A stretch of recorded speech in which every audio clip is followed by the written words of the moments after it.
भारत के करोड़ों लोगों ने पहली बार सुना कि there is no absolute concept of biological male and biological female.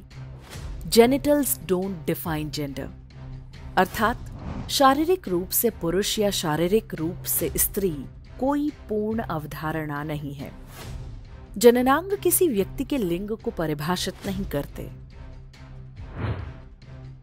ये विचार किसी सामान्य स्थान पर नहीं बल्कि भारत की सर्वोच्च न्यायालय में व्यक्त किया गया, वो भी भारत के मुख्य न्यायाधीश DY चंद्रचूड़ के द्वारा। जस्टिस चंद्रचूड़ की ये बात पूरी तरह से अवैज्ञानिक और अतार्किक है। हम सभी ने स्कूल में पढ़ा है कि पिता के X और मां के X गुणसूत्र मिलने से लड़की का जन्म होता है, और जब पिता का Y और मां का X गुणसूत्र मिलता है तो लड़के का जन्म होता है। ये प्रकृति का नियम है जो अधिकांश जीवों पर लागू होता है। जस्टिस चंद्रचूड़ की बात को कुछ लोग उनके अल्पज्ञान का परिणाम मानते हैं, तो कुछ को लग रहा है जज साहब पर पश्चिमी सभ्यता का भूत कुछ ज्यादा ही चढ़ गया है। लेकिन यह विषय वास्तव में इतना सरल नहीं है। जस्टिस चंद्रचूड़ जो कर रहे हैं उसका भारतीय समाज या संविधान से कोई लेना देना नहीं। वो उस विचित्र बात को भारत में लागू करना चाहते हैं जिसका जन्म वाम पंथ की कोख से हुआ है। विषय केवल समलैंगिक विवाहों को कानूनी अनुमति देने का ही नहीं है। जस्टिस चंद्रचूड़ जिस एजेंडे पर काम कर रहे हैं वो अधिक व्यापक और दूरगामी है।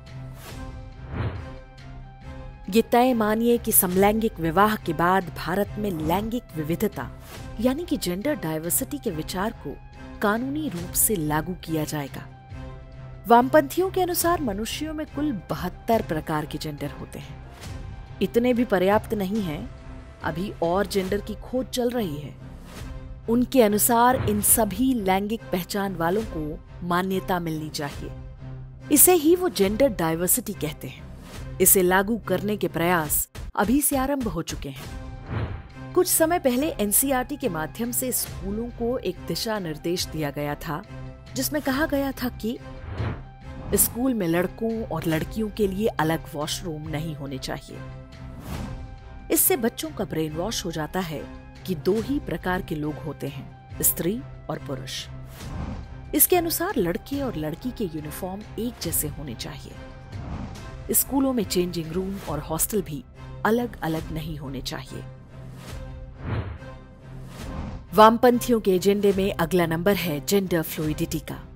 इसका अर्थ है कोई व्यक्ति जब चाहे अलग अलग लैंगिक पहचान के साथ रह सकता है, पूरी तरह से इच्छाधारी। जब मन में आया तब लड़का और जब मन में आया लड़की। इसकी चर्चा जस्टिस चंद्रचूड़ भी सुप्रीम कोर्ट में कर चुके हैं। अमेरिका में ये कॉन्सेप्ट पहले से चल रहा है। वहां इसके कारण समाज में अराजकता की स्थिति है। कोई लड़का कह दे कि वो आज लड़की है तो वो लड़कियों के स्पोर्ट्स इवेंट में भाग ले सकता है। इसी तरह कोई बलात्कारी जेल जाने से पहले कह दे कि अब से वो स्वयं को स्त्री के रूप में अनुभव कर रहा है तो उसे अधिकार मिल जाएगा कि उसे महिलाओं की जेल में रखा जाए। अमेरिका के विस्कॉन्सिन प्रांत में एक स्कूल में पढ़ने वाले लड़के ने घोषित कर दिया कि वो लड़की है। कानूनन उसे गर्ल्स हॉस्टल में जाने की छूट मिल गई। वो लड़कियों के वॉशरूम में जाकर उनके फोटो और वीडियो बनाने लगा। हार्वर्ड वाले जज साहब अब वही व्यवस्था भारत में चाहते हैं। वास्तव में ये महिलाओं के अधिकारों पर सोचा समझा हमला है। सैकड़ों वर्षों के संघर्ष के बाद महिलाओं ने जो अधिकार प्राप्त किए हैं, वामपंथ उसे चट कर जाना चाहता है। इसके बाद स्थान आता है प्यूबर्टी ब्लॉकर्स का। ये एक तरह की दवाएं होती हैं जिनसे बढ़ते बच्चों में उनके लैंगिक गुणों का विकास रोका जा सकता है। यानी आपके बेटे को स्कूल में लगा कि लड़की बनने में अधिक लाभ है तो वो प्यूबर्टी ब्लॉकर्स लेकर लड़के के रूप में अपने प्राकृतिक विकास को रोक सकता है। वामपंथियों ने पूरे विश्व में इसके समर्थन में खूब अभियान चलाया।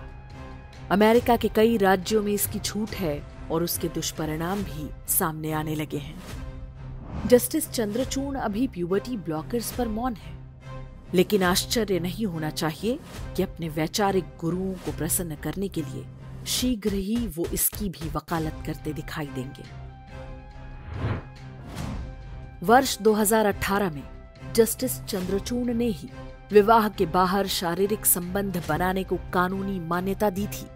इसका एकमात्र उद्देश्य विवाह की संस्था को कमजोर करना था। सुप्रीम कोर्ट वैवाहिक बलात्कार के विचार को भारतीय समाज पर थोपने के प्रयास में पहले से ही जुटा हुआ है। परिवार किसी समाज की सबसे छोटी इकाई होते हैं। परिवार कमजोर होंगे तो समाज टूटेगा, और समाज टूटेगा तो देश और धर्म के बिखरते देरी नहीं लगेगी। जस्टिस चंद्रचूड़ की मंशा क्या है हम नहीं जानते, लेकिन उनके वैचारिक गुरुओं की नीयत किसी से छिपी नहीं है। भारत के वामपंथी अमेरिका और चीन के वामपंथियों के वैचारिक कुली से अधिक कुछ नहीं। वो एक प्रकार के भस्मासुर हैं जिनका एकमात्र उद्देश्य भारतीय समाज और धर्म को भस्म करना है। ऐसे में हम और आप क्या करें? याद रखें कि न्यायपालिका के पास ऐसा कोई अधिकार नहीं है कि वो संविधान से बाहर जाकर निर्णय करे। एक सजग नागरिक के रूप में हमें न्यायपालिका के असंवैधानिक कार्यों का विरोध करना चाहिए। ऐसा कोई जज हमें स्वीकार नहीं जिसके लिए हार्वर्ड से मिली अधकचरी शिक्षा संविधान और समाज से बढ़कर है।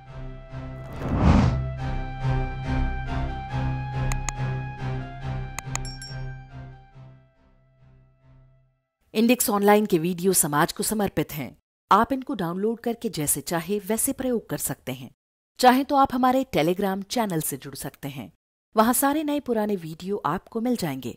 हमारे सोशल मीडिया लिंक हर वीडियो के डिस्क्रिप्शन में होते हैं। हमारा एकमात्र उद्देश्य हिंदू समाज को जागृत और एकजुट करना है। इसमें सहभागी बने। धन्यवाद।